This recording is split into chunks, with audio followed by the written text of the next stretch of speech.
This is Chicago. Doors open on the left at Chicago. Welcome to Chicago.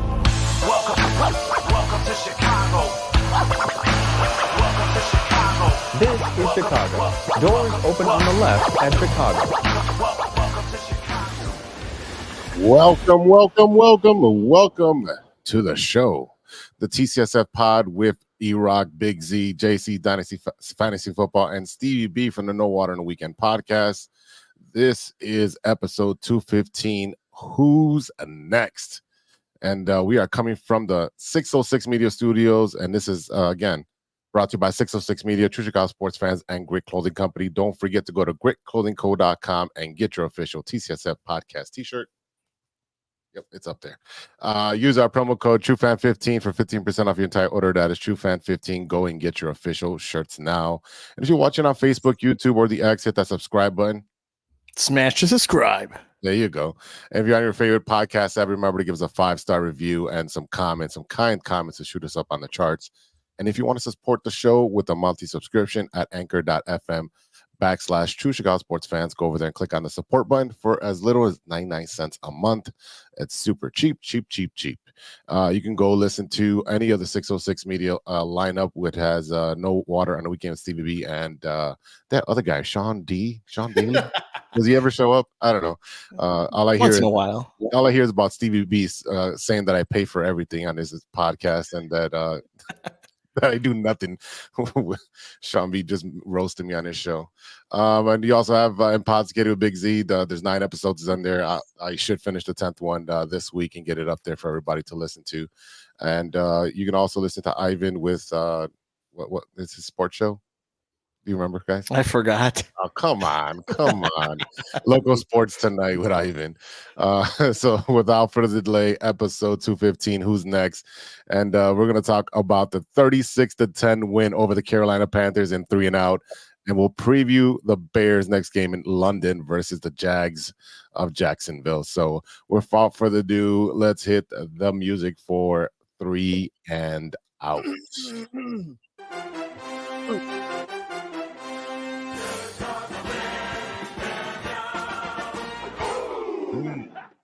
Boom, baby, boom. All right. E-Rock, let's start off with the predictions. Who was the closest on predictions for the Bears win? So first off, before I do anything else, I'm going to grab my trusty cup here and drink some more Bears Kool-Aid because because why not? Why wouldn't I at this point? I think JC had the closest score. I think he had 27-16. I apparently didn't write down the rest of the scores, so I don't think we all gave predictions right away. But yeah, so look, just because he's the one that I wrote down, I'm going to call him the closest. Look, we went in. I wasn't here last week, so you know, 31 something, but I don't remember exactly. I did say Bears 30 something and Carolina 18. So we were both very close. Yeah. So Andy Dalton, we know him very well. We heard a lot of comments about being concerned about how he's playing with the Panthers right now, getting the ball downfield to some of their weapons that they have there, but their weapons were stifled by the Bears. Very first, start off the game right away. You saw in some of these Facebook groups, there was a terrible first drive, this and that. First drive. I mean, the overreaction of local fans is almost the worst. I almost rather hear national fans of other teams talk about the Bears rather than actually talk to local fans, because these are the most pessimistic people you've ever heard in your life. And yeah, I'm looking at you up there, Brady Bunch in the corner. You know what I mean? So we went through this whole thing last week about how much JC hates every team that Chicago's on. Says, why can't the Bears make the playoffs? Well, this and that. And I'm like, you found every reason. Minnesota Vikings now 5-0. Okay. What is that? I don't understand what that means. They just keep rolling, baby. Only the division leaders make the playoffs, and then you backfill with wild card, right? The Bears have there's no reason they can't make the wild card. Look at the progression of Caleb Williams from week to week to week. I mean, it's insane. Currently right now, 5 games in, Caleb Williams is number 6 on the all-time Bears rookie passing record with 1,091 yards. The leader is Mitch with 2,193. Then you got Justin at 1,870, Kyle Orton, McMahon, and Cade McNown. If anyone wants to have nightmares tonight, just think about that. Yeah, and even Tyson Bagent is number 9 on this list, weight 159 yards. So that kind of tells you a lot about the history of Bears quarterbacks. But you're looking again, he's number 6 all time in 5 games.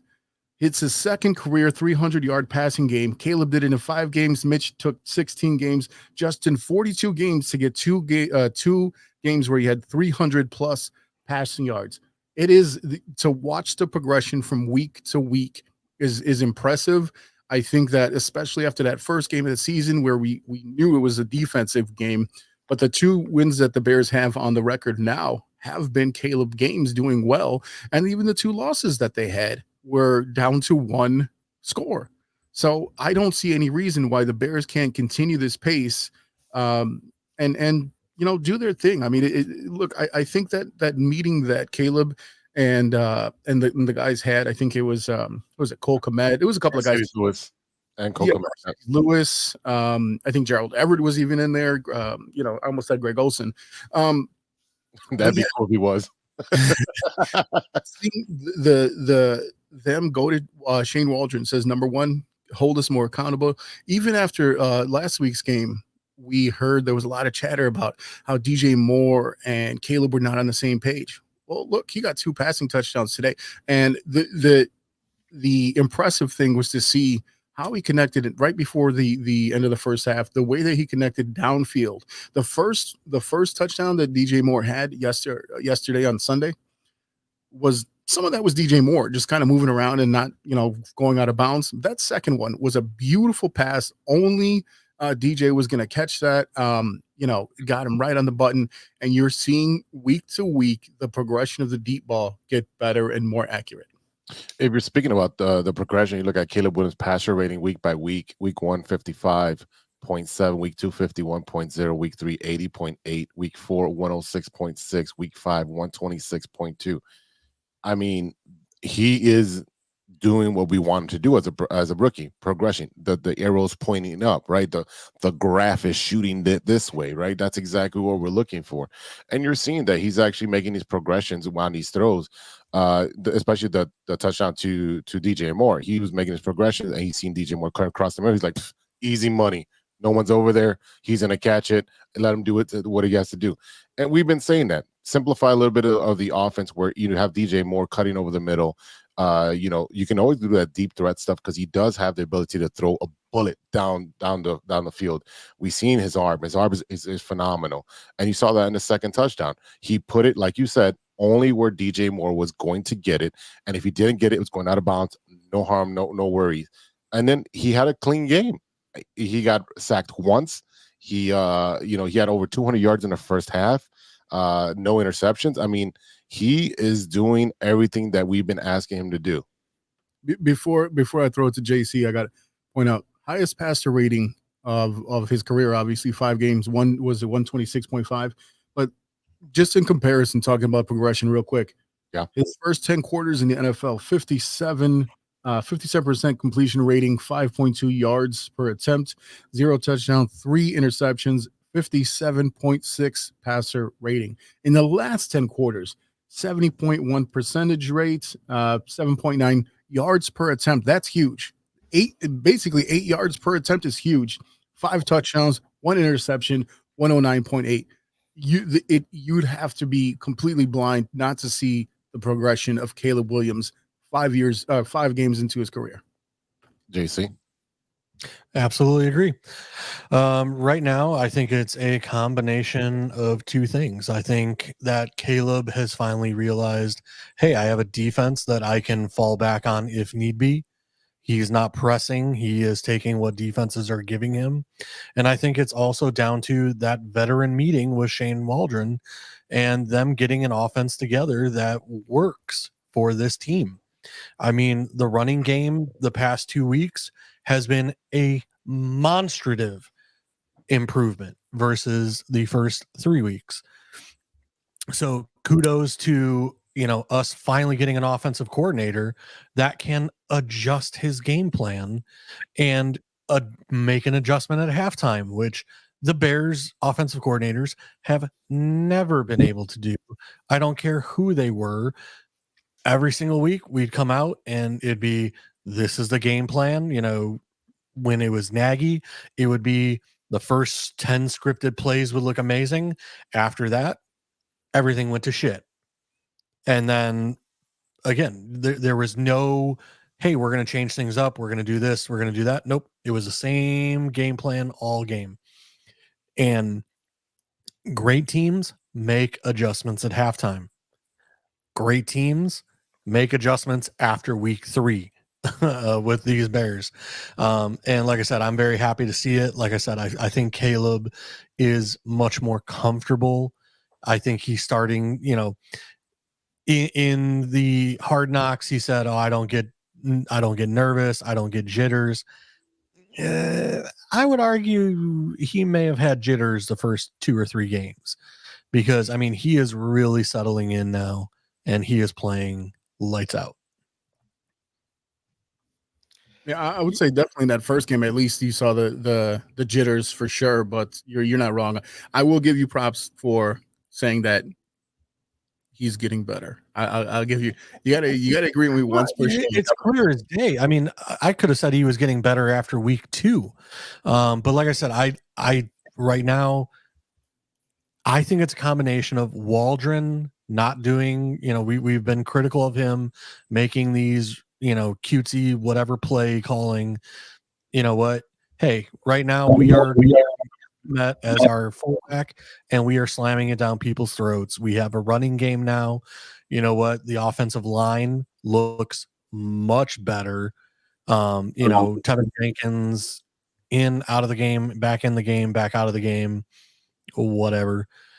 We'll see where that goes. Kudos to the coaches for finally benching Nate Davis and sending a message to him, even though we are paying him a lot of money, to basically send a message and basically say, you're done. We're done with you. We're done playing games. We need production. You do not provide that. We are moving on. So, like I said, there's a lot of things going on right now with the Bears, that, like I said, things are looking up. You know what? I've been critical of them, especially the offensive line. But the past 2 games, I can't be critical. They are improving. The whole offense is improving. So, like I said, where the first 2 games, I was literally sitting there saying, we have no hope. We need to trade for a player. We need to do this. We need to do that, which I still think if there's a Tennessee Titan offensive lineman available, or, New York Giants offensive lineman available, or some of these teams that are really wavering right now and not looking like they're going to be a team, maybe there is somebody that we can pluck from one of those teams and still make a slight adjustment or improvement. But right now, like I said, I think they are making the right decisions. They are putting players in better position to succeed. And like I said, Pryor is out there looking like a, all pro after him not even being like in the talks of being a starter. So again, Nate Davis, deuces, bro. All right. I think both of you guys deserve to give an apology to Waldron and Swift because you guys are so critical. Whatever you guys want to start works for me. Okay. Yeah, you can do that later. I then definitely said week 1 and 2 that Swift, that he is not really an up the gut. He is more of an outside runner.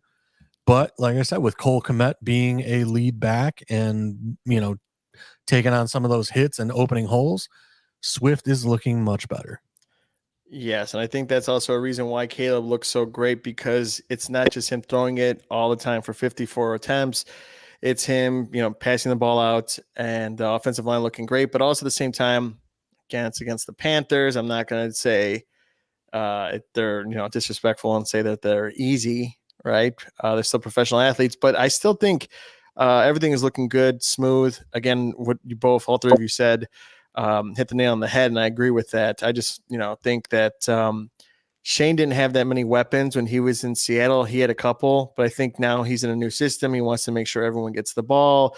You got 4 guys that, want to eat. and how you distribute that around, right? You're going to have games where you're going to have, like yesterday, right? You're going to have a DJ Moore have 2 touchdowns, great touchdowns. And then Cole Kmet had a great pass too. So I think also just figuring out how to distribute the ball. And I think that's working. That's what I saw on Sunday. And I thought that was a great option of how to feed everyone, but also confuse the defense when they are in that offensive driving mode of eventually scoring. We got a question out there. Should the Bears go after Devontae Williams? Devontae Williams is not the player you're thinking about. You're thinking about Devontae Adams, and no. His answer is no. Let him go. I'm going to pass on that too. I like him. Great player. You kind of messed up the chemistry, in my opinion. Let him go to the Jets. Let him go to Kansas City. Actually, I would love if he went to Kansas City. That would be very entertaining for me. Yep. You're talking about a guy with a huge salary that you have, like Stevie says, you got to eat, right? Well, that also includes the money that you got to get, right? You still have to pay some of these guys pretty soon. And all the money over there. Right. Yeah. You know what I mean? But Devontae's on his last, I believe it's his last year, but he's still due $35 million this year. So there's not many teams that can, unless the Raiders are willing to take on some of that salary in trading him, there's not many teams that can take on a $35 million salary. Washington Commanders are one of them, but all the rest of the teams, the Jets, and all these, they can't afford them if they take on a full salary. Speaking about the line, I do want to give some flowers here, specifically Doug Kramer. Okay. We're seeing them use him quite a bit as a fullback, which is amazing. Like I said, the way that we saw them start to kind of develop the run game going to the right side behind Matt Pryor, right? We saw that a lot in week 4, just running it down the side there, against the Rams, who are a very good offensive team, again, missing a lot of weapons. But, having him as a fullback, understanding how to, not just using Cole Kmet as a blocker, but also using him in the passing game. I mean, you're seeing, you are seeing those 20 and 30-yard passes, getting, escaping the rush, getting down, moving out of the pocket, and finding a way to get the ball down the field. And another player I really want to give props to is Gervon Dexter. Okay, so we saw prior to the season, what are they going to do opposite Swift, right? We saw, or not Swift, Sweat. We saw them talking about bringing back Ngakoue. We heard just a lot of with a kid that Matthew Judon, who ended up in Atlanta. So we saw them talk quite a bit. Hey, we got to figure this out. How are we going to get this?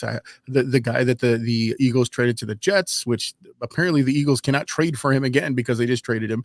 But seeing Gervon Dexter step up with another sack yesterday, you look up and down the line, Andrew Billings, that is a big man. That is a large son of a bitch. I mean, it looks like a refrigerator on top of a refrigerator just moving. And the way he moved it to get that sack yesterday was really impressive. Austin Booker late in the game playing against their backup now, last year's number 1 pick. But like I said, Gervon Dexter really kind of coming on and proving that, he came in the beginning of the season and he had he knew that he wanted to be the man on that side. Coming from Florida, they just someone said he had to get the Florida stink off of him, right? And it's not that he was bad in Florida. It was that, you have to learn the system. And that's what I talk about a lot, especially going back to softball. Your talent and your skill will get you here. The hard work is what keeps you here, right? So we're seeing Gervon Dexter. I saw that he lost some weight, put on some muscle, and he's out there doing his thing. And you got to give him his props. The other guy I wanted to talk about real quick, you mentioned Jenkins. He's got an ankle injury, so we'll see what happens with him. But also the other unsung hero on this offensive line, especially since they're not playing that bum they got from Tennessee, Bill Murray, and now not the Ghostbuster, but Bill Murray on the offensive line, giving him a boost there and filling in admirably. So I think, to your points, the line is played much improved, but I also think that has to do with coaching and scheming, right? You don't just get better by mistake. You get better because you're put in a better position to be successful. And, at the end of the day, no matter what you think about Flus, his staff the staff that's been put together is doing the things that they need to do to improve this team from week to week. So if we look at what the Bears produced this past Sunday, they really spread the ball around. Were able to keep the chains moving for the most part. I know they had a 4-for-1 that was unsuccessful, but I think right now what they're doing with Caleb as keeping him under 30 throws, he's going to be able to get yards. We're not going to get 300 yards every game, but if we can get 2 touchdowns, no interceptions every game, and then be able to run the ball, I would like a little bit more running. I would like Swift to get 100 yards. But if you're going to tag team Swift or Roshan Johnson and they can combine for 150, that would be ideal. I want to see the pressure coming off and more of a balance where the run and pass game. So that way we're not dependent on one or the other. If we have a running game, then the defense is on its heels and they're not rushing the quarterback as much as we've seen this past Sunday where he only was sacked once. Now, he was under pressure a couple times, and then he made a couple great throws and a couple good throwaways where he made the decision to throw the ball away. But DJ Moore 5 for 105, Komet 3 for 57, Swift for 2 for 47, Adunze 5 for 40, Allen 3 for 33, and Everett 2 for 22. So I think that's a really good distribution of the passing game and the running game. And again, obviously the defense stepped up. Kevin Byard with an interception to put the bow on the game. Like you talked about, you had Billings with a sack, and so did Dexter. But also give it up to the special teams. You had Carter, Khalil Herbert, and Blackwell with 22, 28, and 30 yards. I mean, this is a big part of it. I'm sorry? On kick returns, yeah. Yeah, on kick returns, right. Carter didn't do so on punt returns. Cairo had one for one. Mm-hmm. Yeah. And then Torrey Taylor 4 punts for 178 yards. And I believe the week prior, Torrey Taylor won Special Teams Player of the Week because he is literally kicking it to the moon and back. But I wanted to bring up real quick when you're talking about the receiving yards. Look at, we, again, admittedly, the first couple games we gave DeAndre Swift a lot of shit because he just was out there getting his ass knocked back every time. But you look at 21 carries, 73 yards, okay? When it came down to the goal line, they did bring in Roshan twice because they were not able to get it across with DeAndre. But when he had a really long run, they rewarded him by allowing him to keep pounding it. And finally, I think like after 3 attempts, he was able to cross the goal line. But you look at what he's doing in general. Again, 21 yards, 73 carries, but also DeAndre with two catches for 47 yards, right? That's 23 and a half yards per catch. So, I mean, you look at what he's doing overall. You are distributing the ball. You got 6 different receivers here in this game, including Everett getting in the action, which we were kind of wondering if he was ever going to show up. We know that they're using Cole Kmet pretty efficiently too. But again, seeing Swift being used in multifaceted, one player that I think would be absolutely perfect for the system, and it's like 15 years too late, is Matt Forte. I almost forgot his name for a second. Matt Forte, with the way he played, we talking about when he was there with Cutler, there were years where he was 50% of the entire offense. You get a guy like that, and how smooth he ran. He was never a guy that's going to run you over, but he was fast and he was slick running through the hole, right? So, that guy like that would be great in the system. But you're seeing shades of that with DeAndre Swift being able to run and catch the ball. So as long as you're using him effectively and finding a way to kind of keep him engaged, I don't see any reason why you can't hold on to that number 1 role. Having Roshan come in as that power back after the fact, and they're finding a way to use Khalil Herbert if he's doing some returns. But I mean, he's non-existent in the actual offense right now. Yeah, I know it's not quite the same, but I look at our running back situation as the CJ2K Lendale White kind of situation back in the day with Tennessee. You got a very good long run hitter and a very good pass catcher, and then you have to have that back like Roshan Johnson that can pound it in and score the touchdown. Just a bigger guy who in that tight space at the goal line that can pound his way in. And that was, I remember those days. I had Lendale White in fantasy and I loved every minute of him scooping up every goal line carry and scoring me, 16, 20 points a game after CJ ran for, 2,000 yards a season, but scored like 3 touchdowns. That said, I mean, really, honestly, like I would love for Waldron to go watch like Alvin Kamara film and get Swift more involved in the passing game, kind of how the Saints did early on in Alvin Kamara's career. You know, the swing passes, the short, 5-yard up and outs, things like that. It's perfect for Swift's game. And it really substitutes his running ability as well. Because like I said, where he's not really that pound it through the A and B gap kind of, runner, if he can sneak through the A gap and then catch a 5-yard pass and turn it into 10 or 15 yards, that's the kind of player he is. So I would love to see more of that.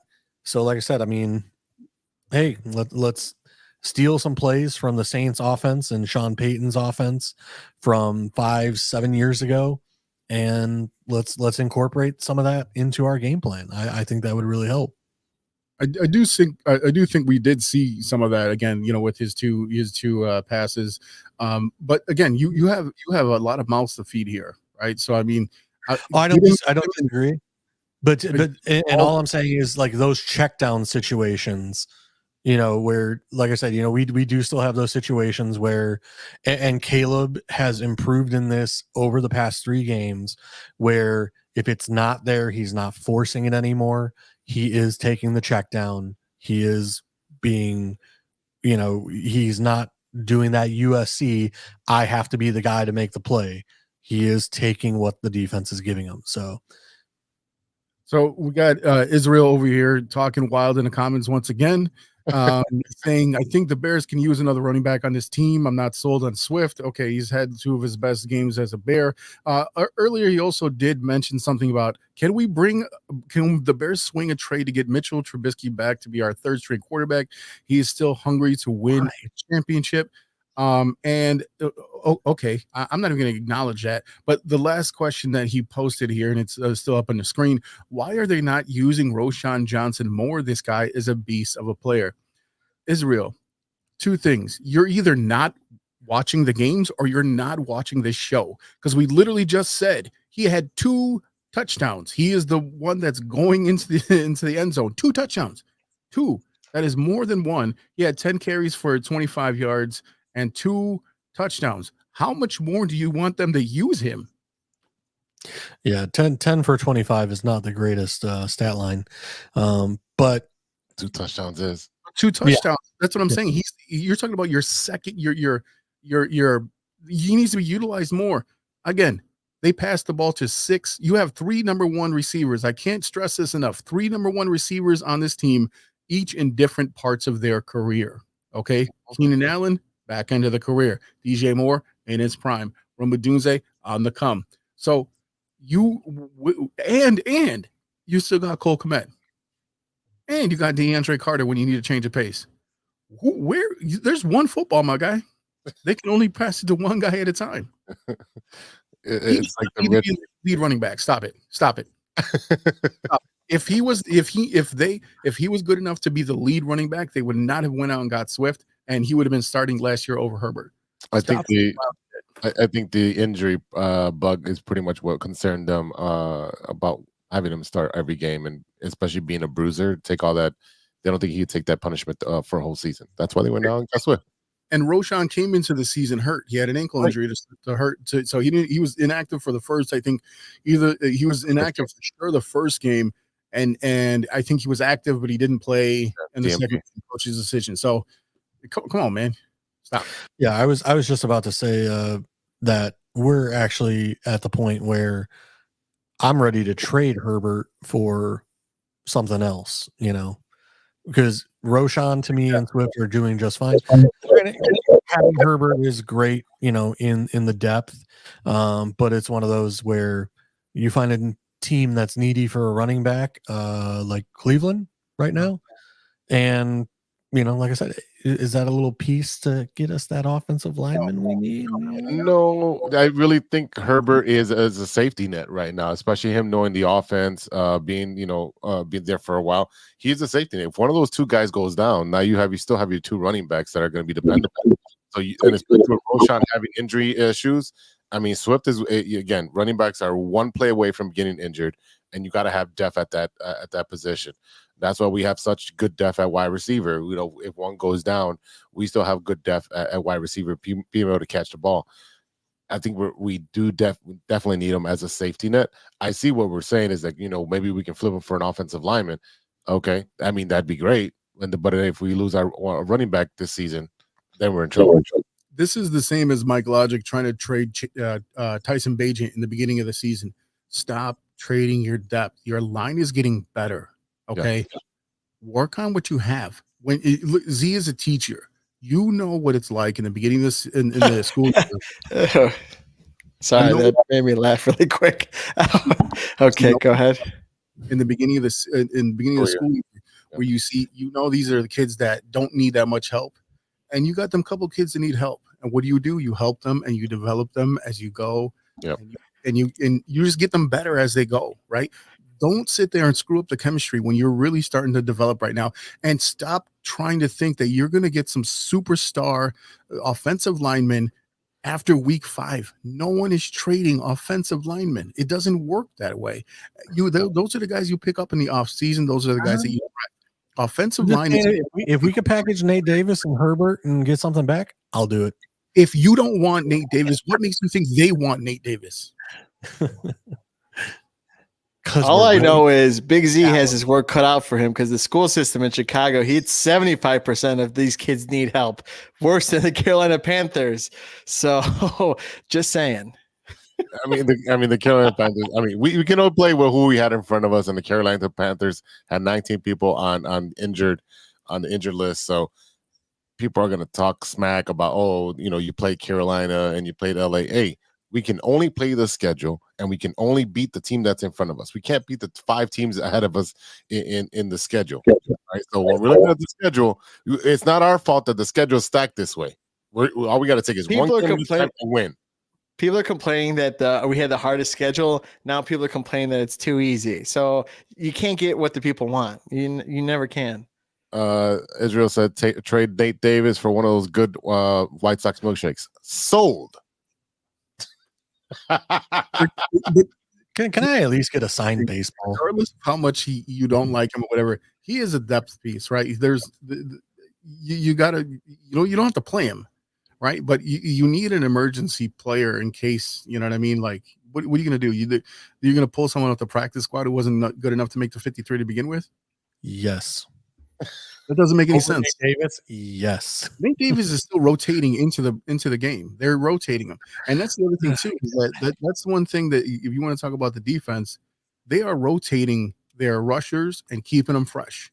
The Bears did such a good job of time of possession this week that you did not allow your defense to get so tired that they're just gassed, where they got to sit there and fake an injury or lay down. My leg, just to get a breather. So, thanks for bringing that up, by the way, because I did want to talk about Jervon Dexter as well. That right now he is outplaying who was the defensive tackle that got taken that went to the Eagles that we were all jumping up in joy and wanting him. I can't think of his name. Jalen Carter. Yes, Jalen Carter. Jalen Carter actually was benched for a game. I think it was a game ago or 2 games ago for detrimental to the team. So, Poles dodging bullets still, thank God. Because even when he fell and we traded back, I kind of sat there and was like, what are we doing? This guy just fell to us and we're trading back. You know what? It worked out in the long run. Dexter is already seeming like much better of a player than Jalen Carter. He has been PFF grade above and beyond Jalen Carter almost for the past 2 seasons. So it's funny that you bring up Jalen Carter because Gervon Dexter actually mentioned that he keeps track, just like everyone else, keeps track of who was drafted ahead of him, blah, blah, blah, blah, blah. But he says that he specifically is paying attention to Jalen Carter, and he wants to prove to everyone that he's not just as good, but better than and here's the thing too, is that when we talked about it pretty extensively that season, everyone's like, you got it. I says, do not touch this guy. Do not. He's a bum. What did he kill one of his teammates or the trainer from the team, and all this other mess. And he was poised to go, like, people were talking about taking him number 1. I said, stay away from this guy. For a young team, he would have been a cancer. He would have been a disaster to bring into this roster. When you saw Justin Fields on the team, everyone was young.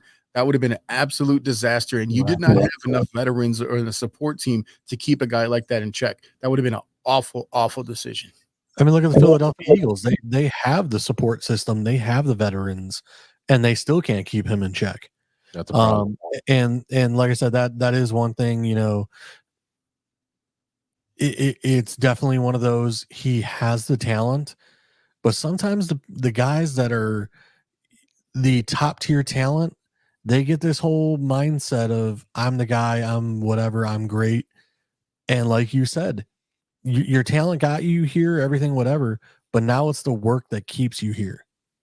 And I don't think he has the work ethic, where Gervon Dexter, he is working his butt off to be the guy. Yeah. Now that also brings up another defensive lineman that we drafted in the same draft, Pickens. You know, we're not seeing much out of him, so I don't know if he's just never going to be the guy. You know, what do you guys think on Pickens? You talking about like second-year players, right? Third year. Yeah, I mean, yeah. Let's take it easy here. And I understand he has had an injury, so you know he has been inactive and stuff like that the past couple of games. But you know, I'm just not hearing much of him developing. So do you think that's something we need to look at in the upcoming draft? No, because I think I think they've done a good job of bringing in guys. I mean, you look at Austin Booker, for example. That's another guy that is an up and comer. You still have Sweat. We're seeing, like I said, Dexter come in. Daryl Taylor, who they just traded for, has been playing really well. He's been up there. Yeah, and that's the thing, is that when you draft, right, you have to you got to know, especially in first round, but throughout the draft, first round is always going to be a 50-50, right? Even let's call it a 50-25-25, right? Because there's a 50% chance he's going to be a bust. There's a 25% chance that he's going to be like a good NFL player, and there's another 25% chance that he's going to be a great NFL player. You're not going to hit on every pick that's going to be a superstar, right? But you're seeing, like I said, you're seeing Dexter develop. You're looking at the way even Booker, the time that they've been able to bring him in on garbage time, but he's been playing his ass off too. He got a sack. I mean, granted, he was Bryce Young, but still, you're doing your thing here. So when you look at my whole thing is, I'm more worried about the middle trenches than the outside guys. What's that? I'm just asking more about that middle trench, the middle push. Mm-hmm. So we're talking about Terrell, we're talking about Sweat, we're talking about Booker. Those are outside guys. I'm talking about Dexter and Billings more than anything, getting a third guy behind them so that we can rotate those guys as well. Basically, like I want a defensive line like the OC Umenyiora years of the Giants, where they were just nasty. Like I would love to do that type of push and tenacity. Andrew Billings counts for two people. So you're looking for a fourth person. Andrew Billings is like a cheeseburger shy of Ted Johnson, okay? That guy is monster. Wow. He's insane. You know what? That brings up one of my favorite highlights from when I was a kid. Was it Washington? The trailer. Yeah. Where he got that interception and they're trying to push him downfield, like trying to get him to score a touchdown. That was my favorite play when I was a kid. Man. Just watching that big man run down the sideline, and he's looking like somebody else take the ball, please. And they're all like, "Nope, keep running, big boy." You were a kid when that happened? I was probably about 12, 13. I was somewhere in there. An adult by then, shit. Yeah. I I was want to like- give a flowers to 11 straight games with 20 points or less by the defense going back to last November. This defense, which was really, really good last year, I think is taking a bigger step this season. I think they play with a violent intent, not to kill somebody, but they play violent and they play for each other. They're trying to get the ball. Their job is to get the ball back to Caleb. And I just feel like this team, this defense is just it's growing every week, and not every week they're going to have these crazy stats, but they're doing their job by keeping each team that they face under 20 points, which means every single one of those games is winnable. Yep. Kevin Byard, upgrade over Eddie Jackson, and Kyler Gordon really coming along. Really looking like the nickel package blitzes. I mean, he is getting there, and he is hitting home on these quarterbacks. So really liking what I'm seeing out of Kyler Gordon. I mean, Jalen Johnson, he is who he is. Stevenson playing great as well. Like I said, I mean, we're really playing very well on defense, and you literally said, I mean, other than a top tier, pass rusher opposite Sweat, like you look up and down, I know it broke right before we came on that Brisker will not be going to London, so that's a big hit for us. However, we have the depth. We have Simone Biles' husband, that will be out there for us. I think we have a guy in front of him actually on the depth chart. But like I said, I mean, we talk about our depth. That is one thing. Poles has done a great job by consistently setting up the depth and making sure that we have, if Cole Kmet goes down, we have Everett. If, Roshan goes down, we have Herbert. Everywhere you look on this Bears team, it's depth behind. Well, Depth. other than the offensive line. I mean, look. This is from Nick Roti. I don't know who that is, but this is what I just found right here.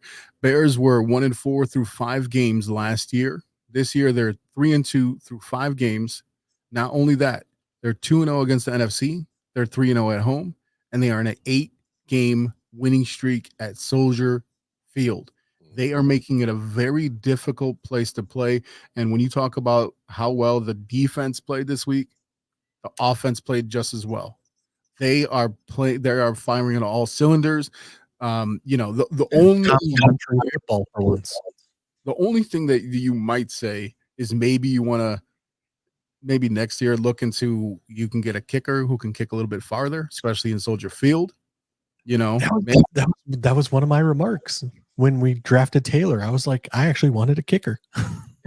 and look at what Taylor's been doing, pinning him back and getting. Taylor's been doing phenomenal.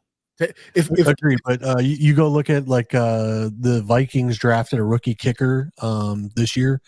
That dude, anytime they cross the 50, that kid can hit from, and it's like that's kind of what. I'm sorry, the Texans kicker. Oh yeah. There's a couple rookies that got drafted this year that are doing really well, and like I said, it's one of those where, I know our kicker is one of the most accurate. Something that we missed when, double doink happened, which let's not speak of that. But it's still one of those. He's one of the most accurate kickers, but every time it's like 51 to 53 yards, I sit there and just go, I have no idea if he's going to make this kick. And that's not something I want in a kicker. Like almost every NFL team now, their kicker can kick from 60 yards. But so it's one of those, the offense has been so good that they really haven't needed to kick a 50-yard field goal or anything like that. Look at it. Caleb Williams on throws of 15 plus yards in the first 4 games, 5 for 31, 0 touchdowns, 3 interceptions, a passer rating of 0.9, and that was the worst in the NFL in that span. Yesterday, 4 for 4, 2 touchdowns, 158.3 passer rating on those long passes. Yes, it was Carolina, but at the same time, again, you can only play who's on your schedule. They beat the Rams, who beat the 49ers the week prior. Matt Stafford's no slouch. They are improving week to week to week. The Bears tonight, probably right now, are getting on an airplane on their way to London to go face the Jags, who have been there because they just played last week, getting their first win of the season. And I think what did they give what's his name, their old coach, his flowers and put him in the Ring of Honor. Maybe they went home anyway. But the point is that they're going earlier this year to get acclimated, so they have the time, so their time zone in their head is right the way it needs to be. They get their sleep on the plane, blah blah blah blah blah. But yeah, you're not wrong. There was a couple of players that they announced are not going to be on that trip. Number one, Jaquan Brisker, who was part of that hit on Tommy Tremble that gave Tommy the trembles because you saw him shaking and when he had that concussion and he dropped the ball. But he looked fine. He played the rest of the game, and it turns out today he came in with some concussion symptoms. Your boy, Zach Pickens, is not going. He has a groin injury, and cornerback Terrell Smith has a hip. They're not traveling tonight. Now, if Brisker gets through concussion protocol, he can join the game, join the team later on in the week. To me, you got a concussion, you got a stay home. Take a break, take some sleep. You got 2 weeks until you got to come back and play again because they got the bye after this game in London. So would Brisker love to be in London? Sure. Take it easy, man. Take 2 weeks. Get and come back because we need you. Definitely need the rest of the season. So yeah, definitely take that time off, Brisker. Stay home, relax, stay away from screens, stay away from sunlight. All those things will agitate your concussion. Should know. Yeah, I had 2 less 2 years ago. Let's look forward to the Jaguars, right? You mentioned they were playing in London at 8:30 in the morning, ladies and gentlemen. So please wake up early and watch the Chicago Bears at 8:30. That means you should be up at 7 a.m. cooking them brats and burgers and whatever else. JC is still going to be asleep. I'll be at an event on that Saturday for a tailgate thing. There you go. So I'll be there early at 9. I don't know if I'm going to wake up. I'm going to try to because we film No War on the Weekend on Fridays, and last week Sean was in my apartment till 3:30 in the morning. So the game you should be fine. What was that? The game's on Sunday. You should be fine. Well, yeah, but I usually party too on Saturday, so that's the thing. So there you go. Priorities. Yeah. Yep. So, boys, Jaguars are 1-4, and the Bears. We know what they are already. We know what they were and all that stuff. What are our predictions for the Bears and Jaguars in London, 8:30 in the morning across the pond? Let's start with my prediction is Gabe Davis finishes what he started and punches Trevor Lawrence in the face. Ooh. Yeah, there was a little scuffle on the Jaguar sideline of this week's game between Gabe Davis and Trevor Lawrence. And then magically Trevor Lawrence started playing really well after that scuffle. So, we'll see. I've always personally thought the Jaguars were a little overrated. I never really liked Trevor Lawrence as a prospect when he was coming out. But they paid him a lot of money and he needs to start, and they've put a lot of weapons around him. But I think this is, again, I think it's an easy win for the Bears. You're looking at, you talk about their weapons. They got, what's his name? Etanine? No, ATM, which they have almost pretty much abandoned ship. They are now giving most of the carries to Tank Bigsby. Okay. I mean, they're still got a good, like, they got Christian Kirk, Ryan Thomas Jr. They got Evan Ingram. They've got some weapons. Parker Washington is a pretty decent wide receiver as well. I mean, they've got some weapons on there. I just don't know how they can't put it together. And I'm excited to whoop their ass in London, but I mean, we haven't had a pretty good record over there. Anytime we go overseas, we don't have a pretty good record. So, again, you're going to give us our predictions, so that way you can write them down and rub it in our face next week. So, JC, what's take out more than just mine? I'm starting off. Give me Bears. Give me Bears 27. Jaguars 24. All right. Well, mind reader over here. We've spent too much time together. Let me redo my pick. No, if you got the same score, I have the same score. I could go Bears 31. No. Let's have the same mind. So when we win, we're good to go. What did you say? 20? You said 27? Yeah, I said 27, 24. Yeah. Okay. All right. I'm going with 28 to 21. 28-21 Bears. I was just about to change mine to lower the Jag score, but I'll stick with it, I guess. All right. I got here's the thing. Doug Peterson is an absolute boob.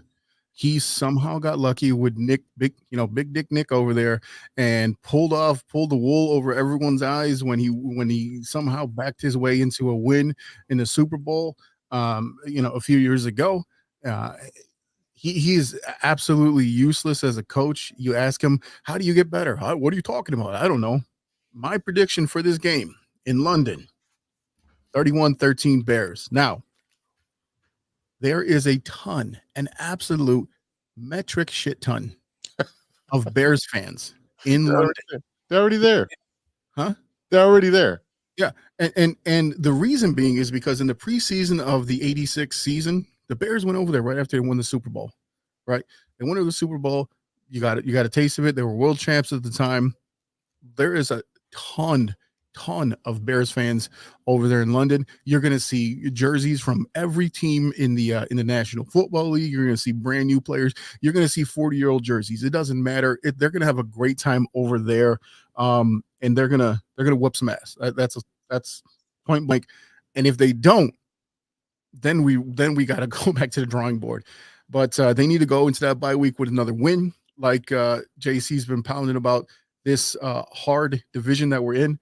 This is the only division with every team above 500. Of course, Vikings 5-0, Lions 3-1 with the bye this week. Bears 3-2, Packers also 3-2. I'm guessing by points scored or whatever, we're above the Packers, where we should be all the time, forever. But 31-13, Bears are taking this, bringing it back home. Love it. And speaking of that, Packers are having some strife within their locker room. So glad to hear it. Good for them. Go Pack. Romeo Dobbs stirring up a hornet's nest in their locker room. And from what I was reading another article that might be more than just Romeo Dobbs having some issues there in Green Bay. So love to hear it. So currently the power rankings, I'm guessing this is CBS because it doesn't have a logo on it. Power rankings after week 5 have the Bears moving up from 23 up to 19. Number 1 is Kansas City, Lions, looks like Ravens, Vikings at 4, Bills, Texans, San Francisco, Bucks, Washington, and the Eagles round out the top 10. Like I said, Bears are currently 19. After this week, well, let me ask you 2 questions. Number 1, is that about where they need to be? And number 2, they beat the Jags. Where should they be? Personally, I think after this week, they should be up somewhere in the 13 to 15 range. Yeah, I was going to say 14. Because, I mean, the Commanders are playing well, but I don't think they're playing well enough to go against the good teams. And then I did look at that chart. Let me see if I can pull it up here. Because I'm trying to think of the teams that were listed above. I think it was like the Seahawks were above us and a couple others that I kind of was looking at that and was like, no, these teams definitely belong, in my opinion, below us when it comes to that. Sorry. You sent a lot of stuff in the group text, so I'm trying to find it. Yeah, you got Green Bay at 11, Saints at 12, Seahawks at 13, Falcons at 14. Yeah, I mean the Eagles are a hot mess. How they are at number 10, get out of here. Saints had 2 great games. Now they're falling off. Seattle falling off. Atlanta finally showed something. I really think the Steelers, even though they are like 4-0 or whatever, they've, I think that they're a pretender, with Justin doing just enough to keep them alive. Cowboys, They're they're so hit or miss. I mean, They're the they're Cowboys. good one game and then they're a pile of burning excrement on your porch the next. So, like I said, I really think in that 12 to 13 range is where the Bears could possibly be after this coming week. I agree. I think that's right where they need to be. You talk about the Commanders. They have beaten the Bengals this year. They beat the Cardinals, who put up a shit ton of points right before that.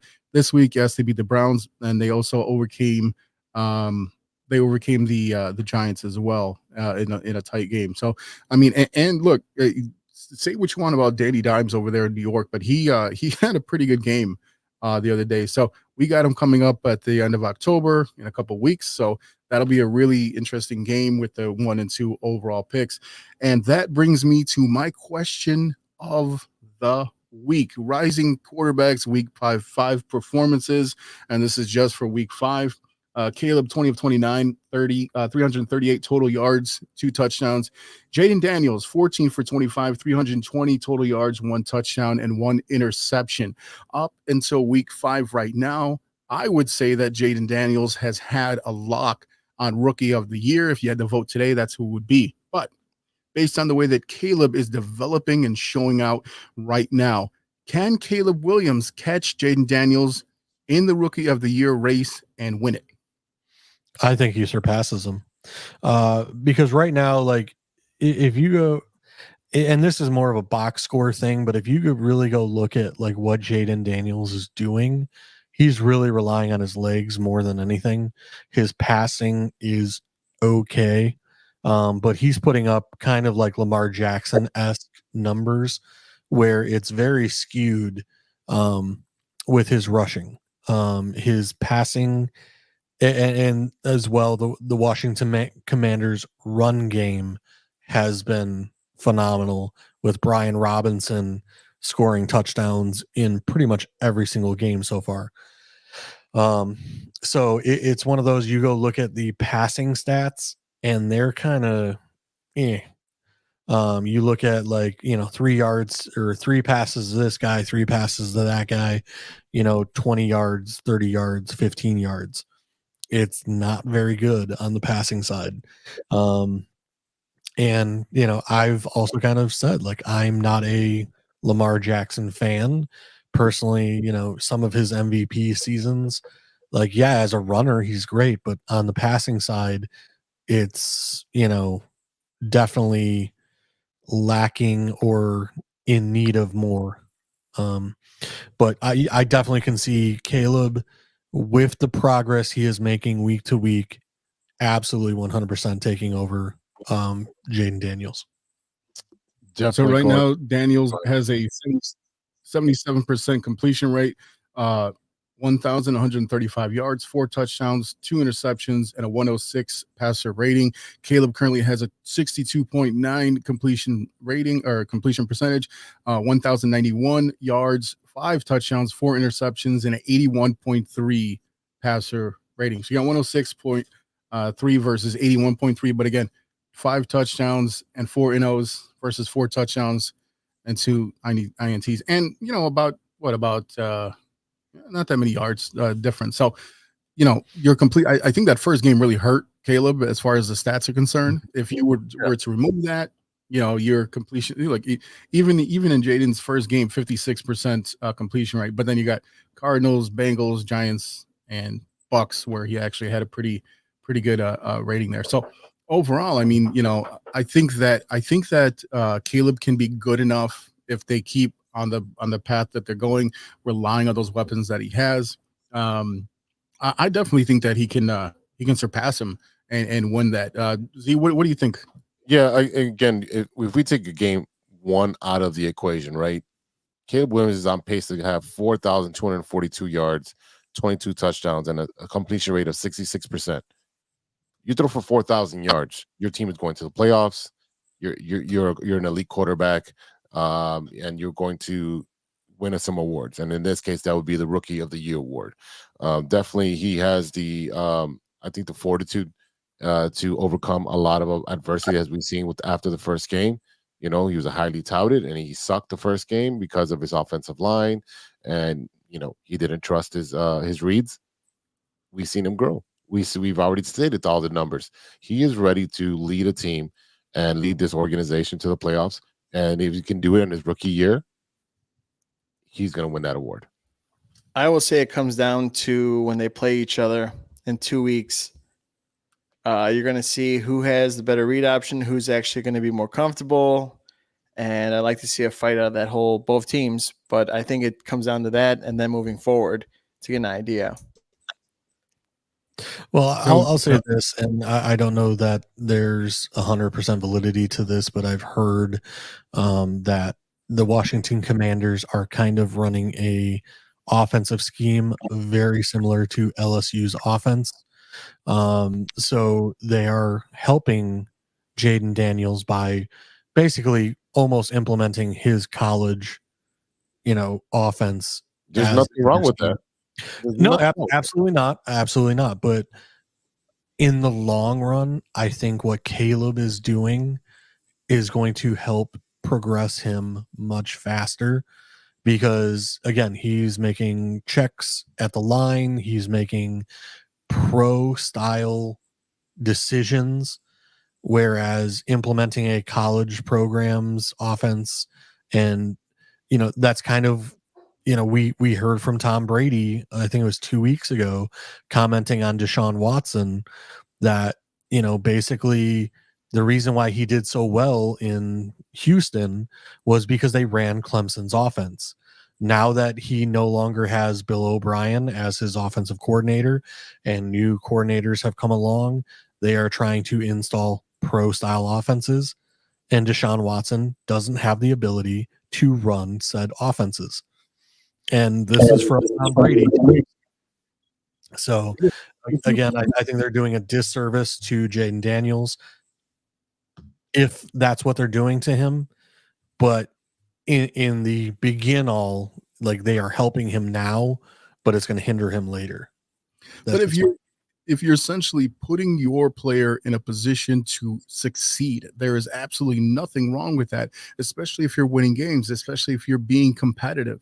It doesn't, if they found things, even with Caleb, you find things that he does well and you implement that, and he said there's nothing wrong with that. That's going to take I'm just saying, hopefully in the off season they hey, we're going to implement more pro style, more, they keep developing him because we're seeing I think Jaden Daniels is a very talented kid.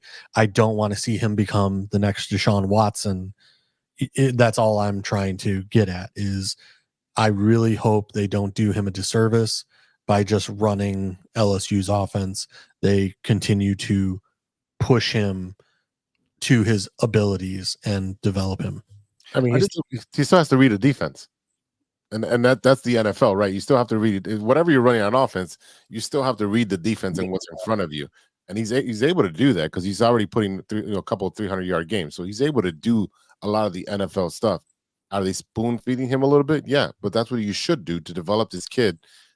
Guys would sit 3 to 4 years before, about 2 to 3 years before they got into the starting position. Now these guys are drafting 1, 2, 3, 4, 5, and hey, here you go. You're dumped into the deep end of the pool. Let's go swim. That's kind of hard. Yeah. I want to remind everyone real quick is that when we did the pre-draft show, JC did not want Caleb Williams. He definitely wanted Jaden Daniels. He told us all about it, how much. Yep. There's receipts. There is receipts, my friend. Let's go back because I promise if you remember, that's fine. Pull it up because if I remember correctly, all I said is I want Poles to do his due diligence. Don't just sell the farm for Caleb. Again, the fact that we heard during the process was that they didn't even bring Jaden Daniels in to interview him, to do anything with him. To me, We've gone through how many quarterbacks? You're telling me you didn't even bring the kid in for a top 30 visit? No. Because what I told you at the time, and I remember it very distinctly, was that I said that if you're getting rid of Justin and you don't draft Caleb, that's your whole career. That is your career. There is no any GM, I don't care who you are, in that position with Caleb Williams sitting there and being one of the most highly touted prospects, and since Andrew Luck, your career is based on that pick. Well, that's funny because, like, I mean, I've seen plenty of clips from ESPN and everything else of them calling the Bears idiots for letting Jaden Daniels over the past 4 weeks slip by, and that we may have messed up and which Guess, you know this ain't Caleb. ESPN. Well, I'm This just is saying, and you there's You're some right, being people Toxica over here. people getting Man. paid a lot more than me, and you know, well, I mean, they could be wrong too. Yeah, they're wrong a lot. They're wrong a lot. Right now, the highest QBR in week 5 through Sunday, Caleb 83.8. I think we made the right choice. again, I'm more than happy to look up those past episodes, and Oh, yeah. because I do specifically remember saying all I want is polls to do the due diligence You to might have said that, but you also said that you are not a fan of Caleb and you want them to draft Jaden Daniels. And I know that because you're a hater. Ooh. Pull You it know up. what's crazy? It's like when you're talking to your girl who's Hispanic and she's bringing up old arguments and she doesn't let it go. This is exactly what it sounds like. Toxica energy over here. I'm all for it. I love this. Let's Don't do say it. on me. Let's pull the receipts. Oh, we will. We can hold you to Because listen I to do that. specifically remember saying all I want is polls to do the work, to You do the said due diligence. You did Bring say it that. Rock's in. record with receipts is not great on this show. So I'll tell you that right now. Listen, I gotta keep a lot of receipts, man. I'm a landlord. I got taxes, and I got a lot of, so I keep a lot of receipts laying around. You lost this one. Uh-oh. I'd be accounting. Who sir. keeps receipts? Keep that shit on automatic payment. Don't worry about the money. That's Oh, no. Any receipts we have of your audio is just go. Like, come on, man. Okay. It's still fun. It's still fun. All right. While the boys look for their receipts and Stevie B gets a refill, we're going to take a quick break and we'll be right Why back. do you think I turned the camera off? I'm like, these guys are talking forever. I gotta get my whistle going over here. Yeah. All You right. see me going like this, yawning too. I'm like, oh my god. Hey, true Chicago sports fans, show off your Chicago pride with some fresh clothes from Grit Clothing Company. At Grit Clothing, they create that simple yet classic style that represents that Chicago Southside lifestyle. From t-shirts to hoodies, hats to glassware, they've got you covered. Grit has everything you need to represent your Chicago pride. So do it right now. Check out gritclothingco.com and use the promo code TrueFan15. TrueFan15. For 15% off your entire order. Let me say it again. That's gritclothingco.com and use the promo code TrueFan15 for 15% off of your entire order.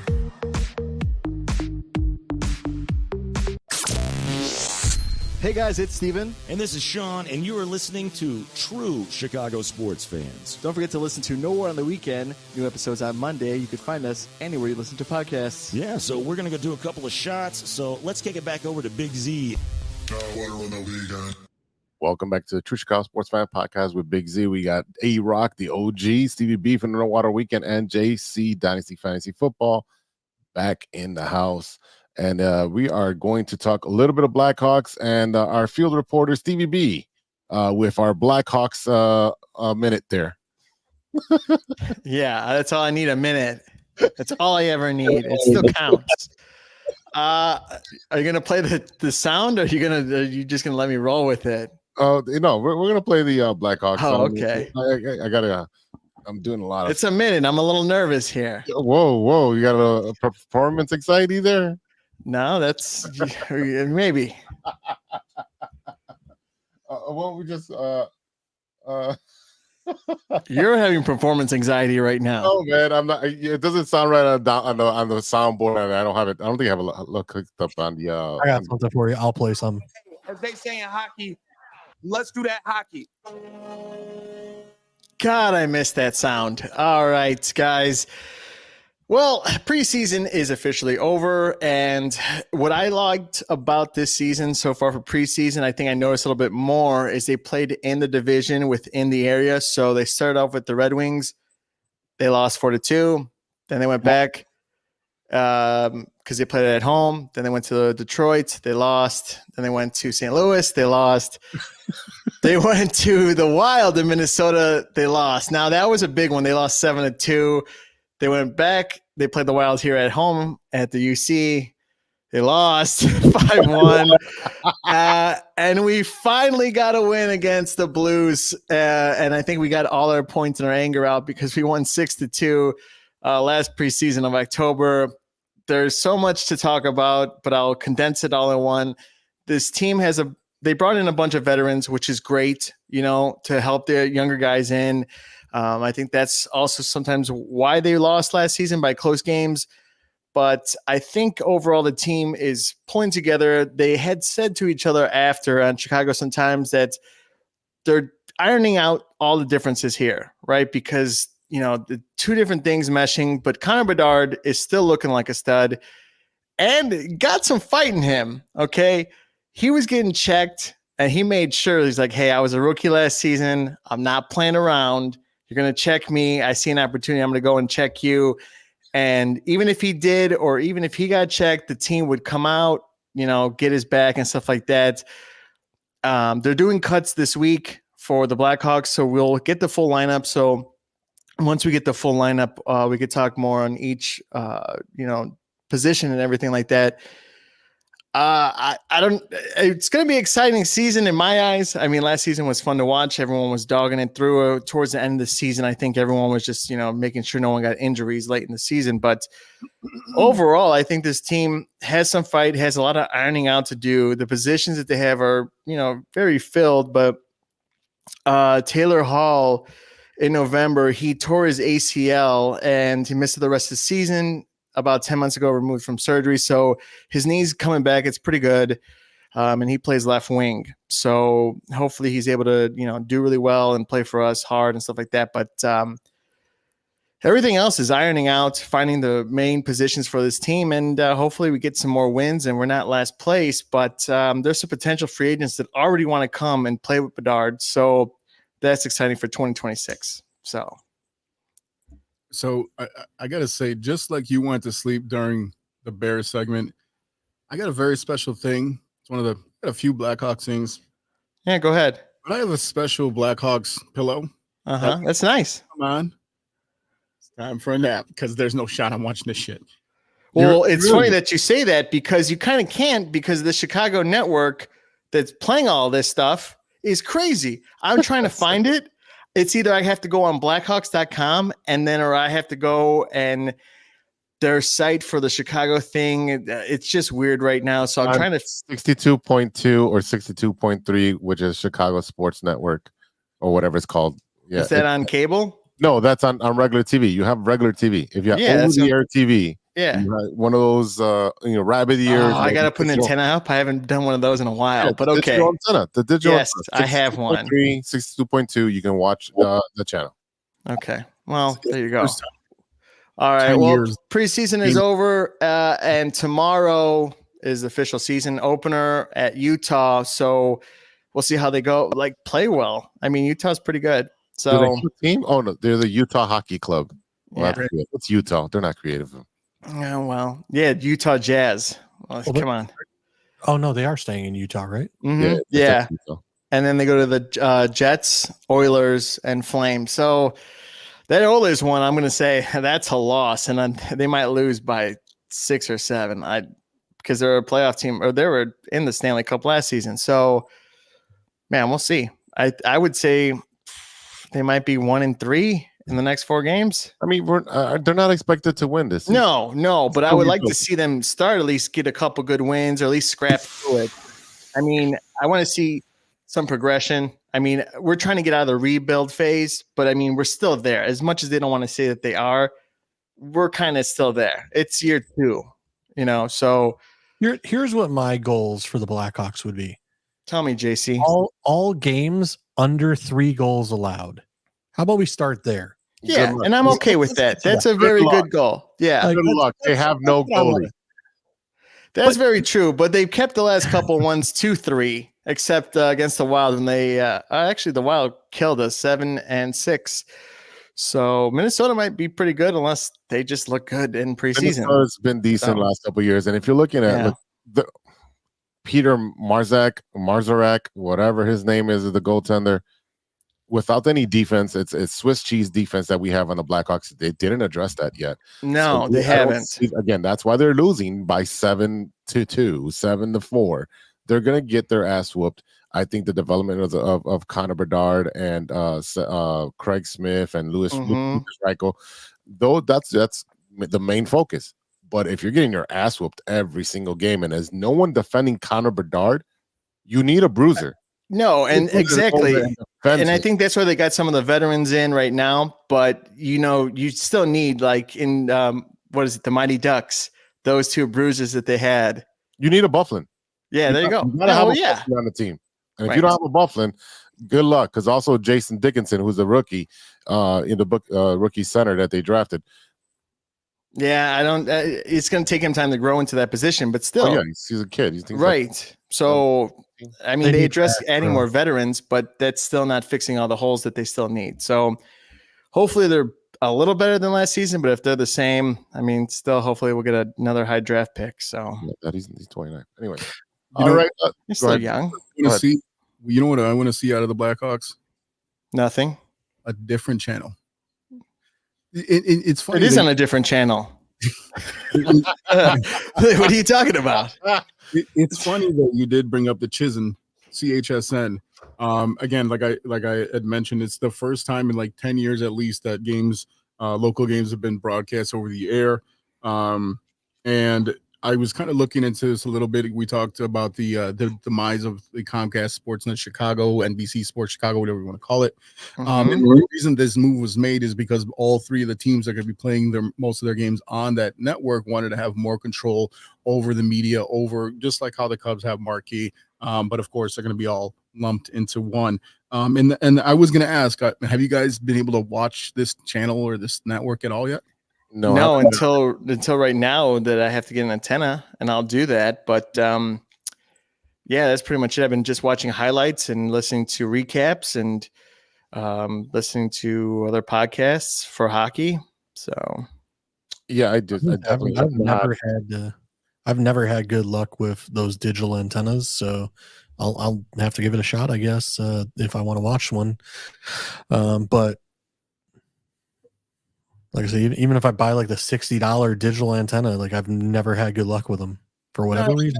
If you get the little one, looks like a piece of paper, they're like $30. They have them an app. You just put them up on the wall, or go to the flea market, and you'll definitely get one. Well, those are the rabbit ears, but this is like the flat actual digital antenna that you can literally like take a thumbtack and put up on the wall. And I mean, I got decent reception out of them in my basement years ago. So I mean, they work. You just got to find your positions. Like I think I've tried putting them like on a window before, and I've tried them multiple times. And you get like 7 channels, not the quote on 60 or whatever they tell you. All you need is 2 channels. So one or the other, because the Bulls and Blackhawks will be playing at the same time at some point. Mm-hmm. Yep. All right. Let's transition over to E-Rock and his notebook. Uh-oh. Yeah, notepad. I got a couple of things here. First and foremost, I want to give a shout out to Mike Logic's pop. Today's his birthday. He was the one that got us the tickets to go and work for whatever company that was we were working for that 1 week. Handy Foil. That matter of fact, that's who it was. Thanks, Handy Foil. But yeah, so today's his birthday. So happy birthday to Papa Logic. Something I did not mention last week, and I feel stupid about it because I had it written down and I just completely ignored it. Kyle Hendricks, the last remaining member of the 2016 World Series winning Chicago Cubs team, more than likely played his last game for the Cubs. He talked about how amazing his experience was, how much he loved the fans and Wrigley and everything like that.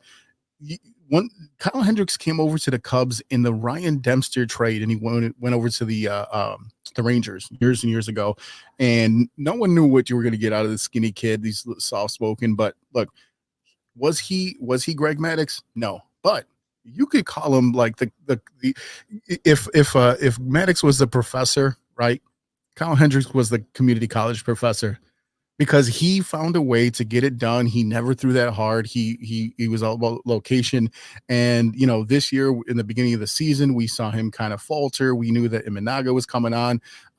Justin Steele's coming on to be your aces. And Hendricks was kind of there. He gracefully accepted the role of being put down in the bullpen and bringing back up. And you kind of see the writing on the wall. I think he probably has a little bit left in him. He might be a back end starter for a team that's trying to get over the hump. Or, I mean, it's really up to him. But I'd like to have him as a coach, because I mean, still, he might, if you can't do, you teach. We all know that here. Because I was going to say that more than likely, I think what's going to happen is he's going to end up on a coaching staff. Maybe not right away. Right. And start in AAA and then work your way up and then come to the clubhouse, which I'm okay with. I don't think he needs to start that low. I think because of his experience in the big league clubhouse, I just think that right now in baseball he's old, but in life he's young. Right. Within the next couple of years, I mean, hell, Mark Pryor is one of the pitching coach for the Dodgers, right? All grizzled and gray and looking good over there, the Silver Fox. But yeah.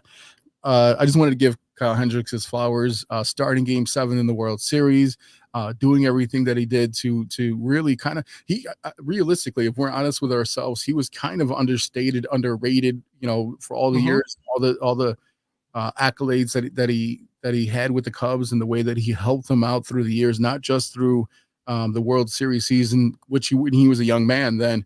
But just to see him be the consistent, steady guy, always there. You knew he was reliable. He had a couple of years where he was the ace. Was he really an ace? Or you're just kind of limping down the road to get to your next dynasty, whatever. But Kyle Hendricks, you got to give him his flowers. Deserved. Well deserved. See, you got anything to say about Kyle? No, I always thought he was a really good pitcher. He had a lot of qualities that were Greg Maddux like, because he would paint the corners with his 88-mile-an-hour fastball.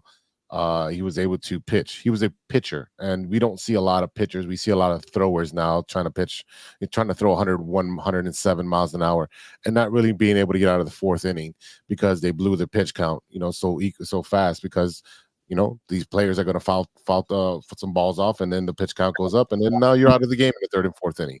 So we don't see a lot of pitchers. He is very much a throwback, a very good professional.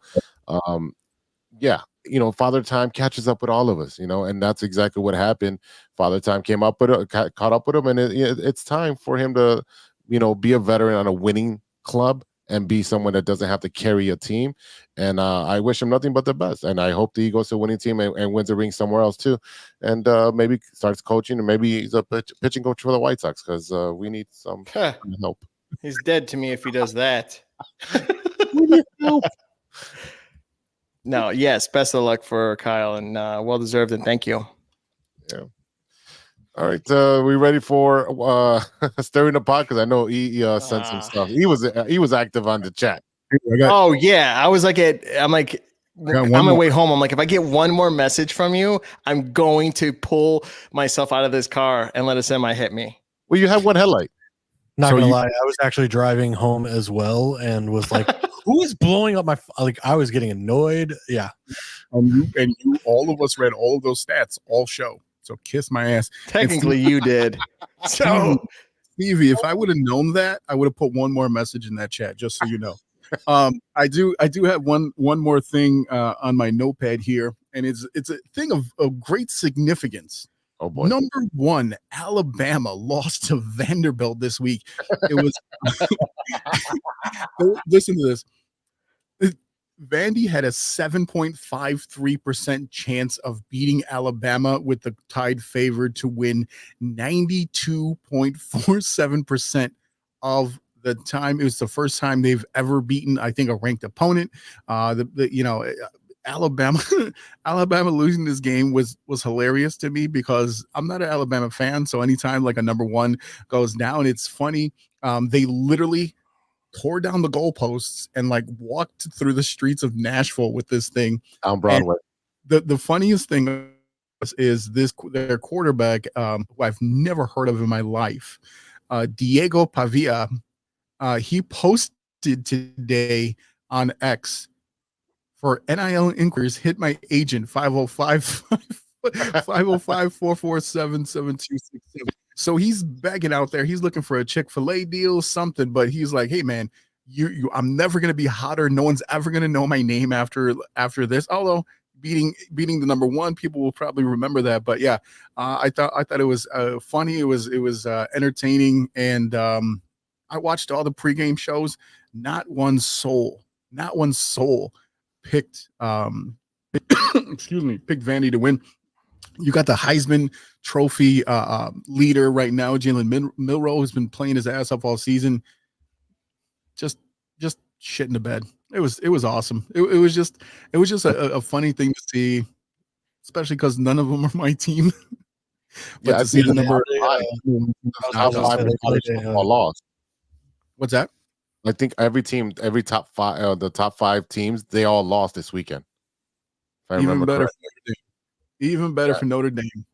Yeah, Vandy even trolled by playing the was it Nick Saban? Yeah, I'm Him bored. saying, like there was like a video of him saying like there's no better win than a Vandy win, or whatever he said, but it was basically like, yeah, we always beat Vandy, they have no chance or whatever. So they trolled by playing his old clip of him talking trash about Vandy. So always well deserved, and love it when a underdog takes out a top team. That's right. Yeah, because it knocked Alabama down to 7, and Notre Dame is now up to 11 after their stupid ass loss against NIU. Way to go, guys! But again, everyone went down. You still got a couple of undefeateds. Texas, Ohio State, Oregon, Penn State, and Miami are still undefeated. So it's still anyone's game, especially with the expanded playoff, which I'm really looking forward to this year. And like I said, because of that loss, it still kind of helps my team try to get into that playoff. So I just had to mention that because it's a pretty historic thing to see, and it was funny. Let's transition into our staple of what we're done what you're watching. We're doing stirring the pot. I know Steve B was trying to do what you're watching. You know what, Stevie B? I just want to play the song and promote. That's all I want to do. We don't have to talk about what you're watching. Well, we can promote Stevie B's show just a little bit. It's a 15-second clip. Here we go. This is Stevie B's What You Watching segment that he stole from TCSF. We'll just put it on there. Well, it's about that time again for Stevie B to ask what you watching. It's a movie, it's a TV, it's your favorite show. Just push play now, and you're ready to go. What you watching? What you watching, bro? Yeah, so that's the new intro, moving into segments for No on the Weekend. That's all I want to show. And this is how it came out. Sean put it on a piece of purple cardboard, and that was it. You got to frame that, man. I will, and I told him I'm going to. So that's all I want to talk about. That I concede the rest of my time. I don't want to take any more time. E-Rock, what's your stirring the pot for this week, sir? That's a great question. I don't think I had one written down here. I wrote down one in the chat.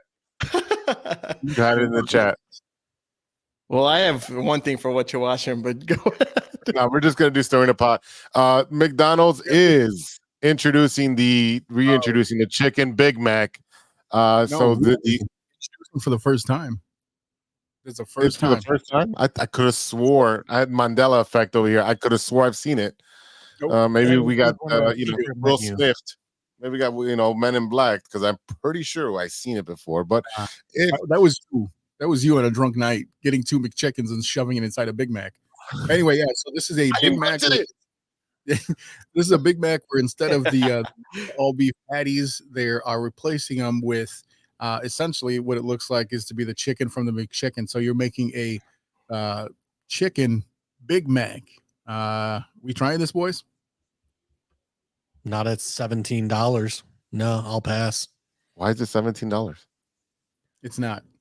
It's not, but McDonald's prices are out of control right now. Yeah, I would try it. I'd definitely try it. Why not? I tried if JC bought it for me. There's nothing wrong with a McChicken, one, and then now you're putting that special sauce on it. I mean, it should be a banger. Listen, all I know is, Steven, you better finish that little Bad Wolf burger. Oh, I did. I finished it. It didn't go to waste. All right, good. Yeah, 2 days ago, after 57 years, McDonald's introduces the Chicken Big Mac. So, Z, I don't know what episode of what episode of or what version of Men in Black you're watching, but this is a brand new thing that's coming out. Yeah, that's definitely Mandela effect. I think it's secret menu. We've all known about the Chicken Big Mac. It was just secret menu. Now they're just officially making it a part of the menu. Secret menu is bullshit because you would ask them for things and they're like, I don't know what you want. Like if you want a Chicken Big Mac, buy a Big Mac and buy 2 McChickens. And just like now you got beef and chicken. Shit, I might try that. All I know is I think they changed the McFlurry cup into like an actual folding thing. There's no more plastic on top. Yeah, I did see that. Yeah. Yeah, not a fan of that. They got rid of those big square spoons too. Yeah. Their ice cream machines never work anyway. Don't worry about it.